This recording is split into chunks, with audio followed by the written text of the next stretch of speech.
Hey Josh. What's up? We are back with another video about cruiser motorcycles. We've done two so far.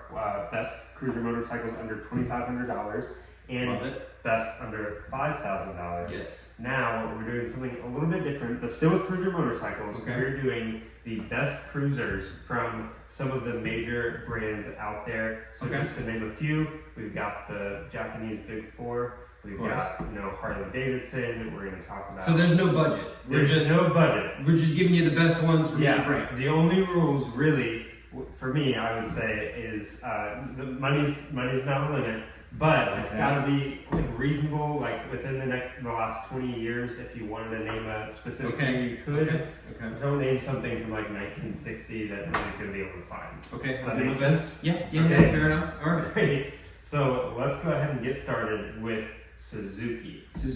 Best cruiser. Best cruiser for Suzuki. There's a lot of options for Suzuki.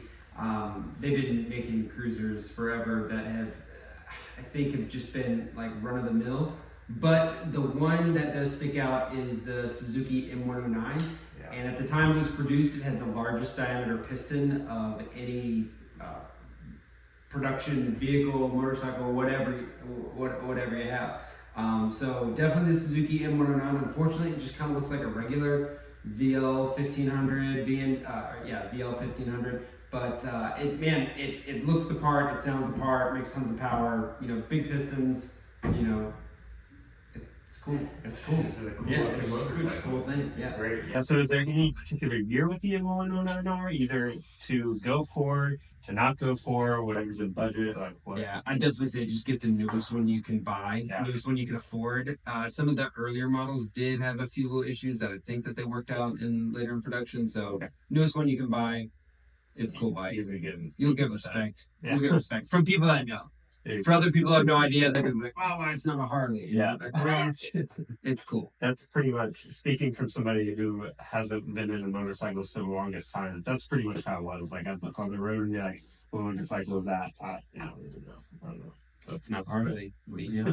Hey, next we're going on to Kawasaki's. Okay, that's cruiser Kawasaki. Okay. I'm gonna have to go with the VN 1700 Vaquero. Oh, very unusual cruiser bike. We'll throw a picture up on the screen, I'm sure, but it just doesn't look like anything else out there. And it's super cool, super comfortable. Has a million options, every creature comfort you could desire. Heated grips, heated seats, stereo, navigation. It's super cool. It doesn't look like anything else. Doesn't look like I think it doesn't look like any of the typical cruisers that Kawasaki had been making for the past, the 20 years prior to making the Vaquero. Super cool bike. Very unique. You're not going to see a lot of them out there. Man, that's awesome. The amenities that you were talking about. My car doesn't even have half. I know. It's a Cadillac, man. It's got everything. That's awesome. Go ahead and move on to the next brand, which is going to be Honda. Okay, we're gonna piss all the Honda people off because the quintessential Honda cruiser is, of course, the Goldwing. Yes. Or maybe if you wanted something a little bit older, maybe you'd go for like a VTX 1300, 1800. You said no budget. That's true. So I'm going to say the Honda Rune. I don't care what anybody says. It is the coolest looking motorcycle of all times. It's kind of like, it's got a retro modern vibe to it. Yeah. We got the picture up here. It doesn't look like anything else. It's the coolest thing in very limited production, but you can still pick them up for less than 20 grand. So if you want something that's rare, that has the potential to not only hold its value, but to potentially increase in value, and you want something where if you stop at the gas station or, you are just on your travels, wherever, like you're going to have people come up and talk with you about your motorcycle. Yeah. It's very much a staying piece. Yeah. When you say that it's different than like any other motorcycle out there, sometimes you see things that are designed to be different than everything else. It just, sometimes they come off in a way where it's like, oh, it's different than everything else. Sure. Oh, it looks bad. Yes. Okay. With the Honda Rune, like you look at it, like that is different than everything else in the best way. And it's better. Yes, it's better. Yeah, exactly. Before even ever hearing about the Honda Rune, I was like on Marketplace and one popped up, and I think I showed you, and I was like, and we need this. Yeah, we need this. Out of all the motorcycles that I've owned, and I've had like 1,400 motorcycles at this point, that is the one that has evaded me. I had a chance 2 years ago to pick one up for what I thought was like a really good deal. Yeah. I got beat out on it. Every time I see another one come up, it's always tempting, but I just like, I'm just the guy who's got to buy it at the right price. You know what I mean? That's right. Yeah, yeah. And I mean, like you said, because it's a statement piece, it beat out the Honda Goldwing For sure. You know, I mean, the Honda Goldwing, it's a great motorcycle, whatever. We're listed as one of the best cruisers under $5,000. For sure. The Goldwing. It's easy to find everywhere. Very common bike and reliable. So. Right.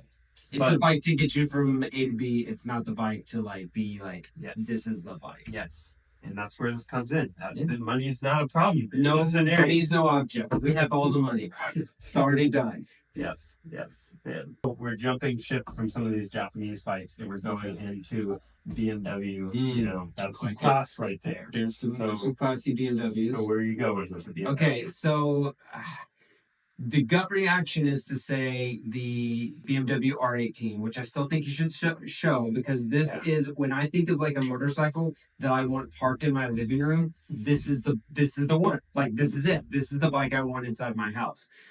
This is not necessarily the bike that I want to spend a lot of seat time on. I've ridden several. They're fantastic.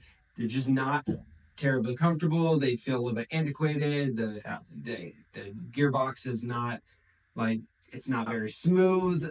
The engine's very lumpy. You rev it and it like literally tilts to one side. It's just, it's not the bike you want to ride. It's the one you want to look at. Yeah. So instead, I'm going to take a little time traveling and go back maybe 30, 35-ish years. And I'm going to go with the BMW R90/6. Okay. It's now, some people are going to argue with me on the internet, because we're on the internet, that this is a standard motorcycle, not a cruiser motorcycle. But if you ask someone who's not into motorcycles, is this a cruiser motorcycle? They'd be like, of course it is. Of course it is. Phenomenal bike, extremely reliable. It is like quintessential BMW at its height for that time. Yeah. They hold their value extremely well.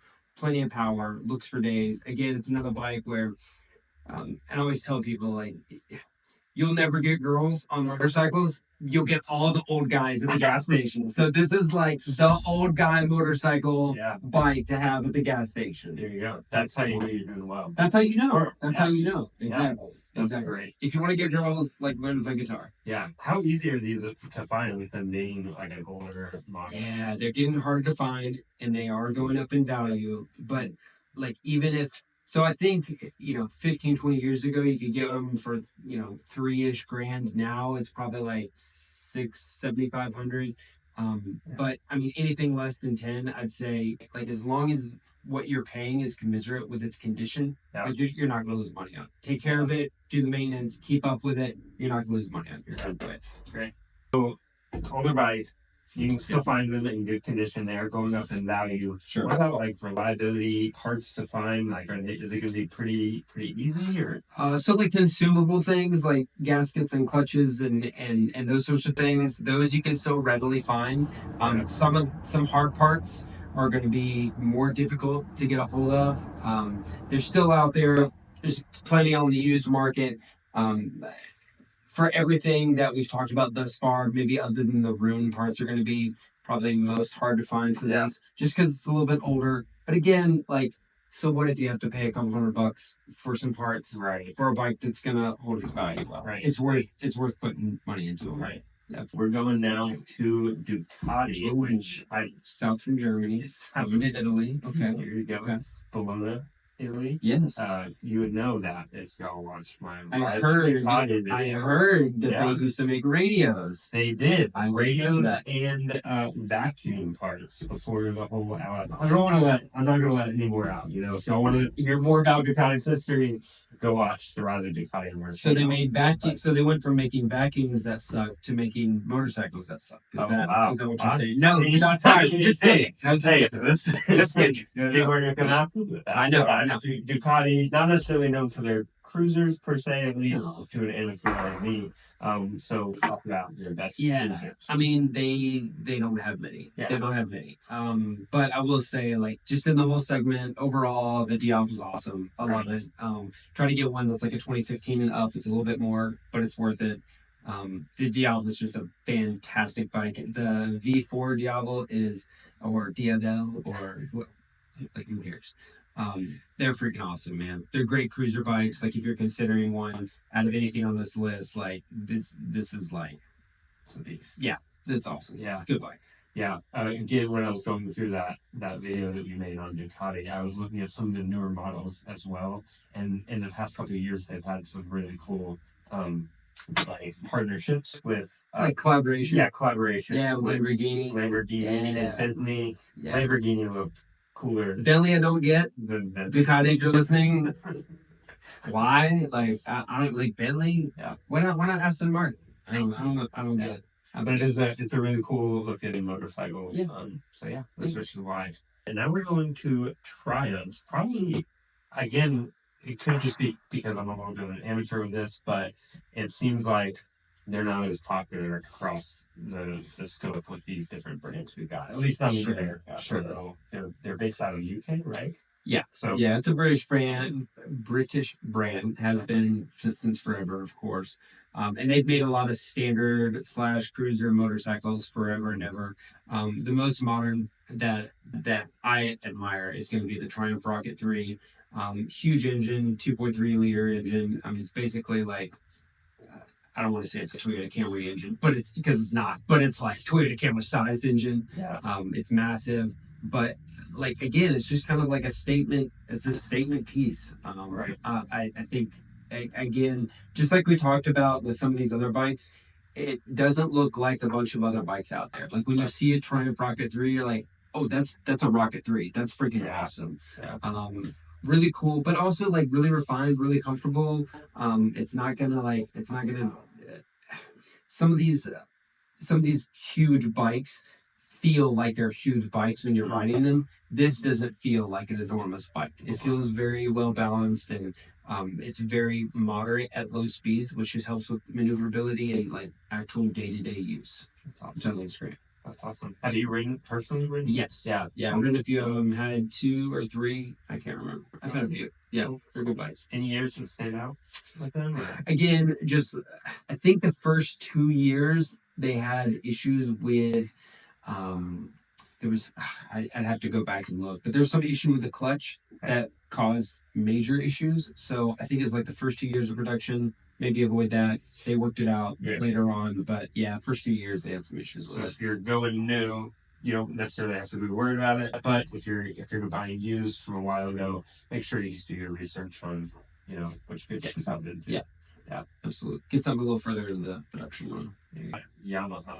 Okay. Yamaha. Okay.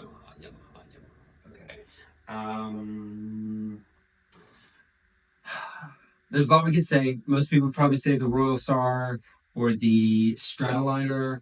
Both of those would be good. I'm gonna go with the newer Yamaha Venture. It's probably like a competitor with the Vaquero. Again, it's just kind of like the Cadillac of its brand. It has all the creature comforts. It has excellent styling. It doesn't look, when I say excellent styling, I think a lot of times what I'm saying is it doesn't just look like a Harley, like some of their earlier models, like a V-Star 650. Oh, it kind of looks like a Harley. Yeah. No, this looks like a model unto its own. Right. Very reliable, power for days. All the creature comforts and GPS and heated everything that you could want. I think some of them even came with not adjustable, like a mechanical electric a windshield that would move with an electric motor. Okay, we're gonna edit that. We're gonna make that sound better as my brain works. The Yamaha Venture, man, the newest generation. It's the best. It's awesome. I think it's a great buy. They are a little pricier, but if you're like in the market for this style, I think, dude, you can't go wrong in a Venture. Yeah, that's awesome. Yeah. I like that you mentioned that it's just when you say the styling looks different, you're saying different than a Harley, which Harley and Indian were like the most popular cruiser motorcycles really big brands in like America's history. So they're like, I feel like a lot of Japanese brands come in and they're like trying to directly compete with them, and they realize like, hey, we've got reliability, we got budget, now we can kind of change things up. Yeah. Would you agree with that? Yeah. That's fair. But yeah, for the first like few decades, like that was it. It's like who can make the best Sportster clone. That's basically what they were doing for a while. Yeah. So Great. Yeah. Well, speaking of Harley, okay. we are going into Harley-Davidson. What do you have to say about it? I don't know. They're all cruiser motorcycles. Just pick one. Like, which one do you like more?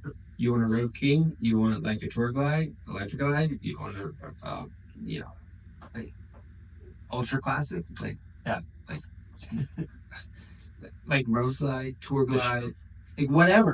Just pick one. Anything that starts with the FL. Okay, it'll be great. It'll be a great bike. Okay, That's it. yeah. They're all Harleys. I They're all cruisers. Yeah, I feel like with some of these other brands, like here and there's models where it's like just fall flat for what they are. Sure. But Harley, like you're saying, like they're pretty consistent with production, and if you're getting a Harley, you're getting into Harley things, good and bad. Sure. And that's just the running. If you want a motorcycle that looked the exact same that it did 50 years ago, just get a Harley. Yeah, that's it. Yeah. I mean, not the newer models. They're changing up. I mean, they are. I gotta credit where credit is due. I don't know if I like it, but I don't know. It's different. Time will tell if everybody else likes it. Yeah, great. Is there anything I'm missing out on? Any brands? Anything you want to mention? None that matter. None that matter. We covered the bases. Yeah, obviously there's other brands out If there. there's something we missed and you're pissed off at us, just let us know in the comments. Right. I want to know. Right. Maybe I'm missing out on something. Right. There's obviously other brands like Victory that we've had Victory motorcycles. Yeah. They're not really in production anymore. No. We've had Excelsior Henderson. Oh, yeah. Air bike. Oh, they We've had some of Super those. X. But really, these just go with one of these. Yeah. But Yeah, can't go wrong with anything on the list. Yeah. I'm still bitter though. Out of every bike we mentioned, the Honda Rune is the only one I haven't owned. I've had at least one of every single one of these others. There you go. So I'm bitter. Now I'm angry. Thanks for making me angry. Absolutely. Yeah. Anytime. Just like the other videos where we talk about the best cruiser motorcycles, go ahead and go in the comments. Tell us how wrong we are. Tell us what we missed out. We need to be humble. I love fighting on the internet. So just let us know. Absolutely. I'll come at you hard with something like, yeah, good point. Yeah. And then I'll get Josh on there and do that. We'll do it. Okay. Thanks for staying tuned. Let us know your favorite pick, what you get. Money didn't matter besides the Honda Ring. That's a given, I think. But Yeah. okay. Like, comment, subscribe. Yeah. Sounds good. See ya.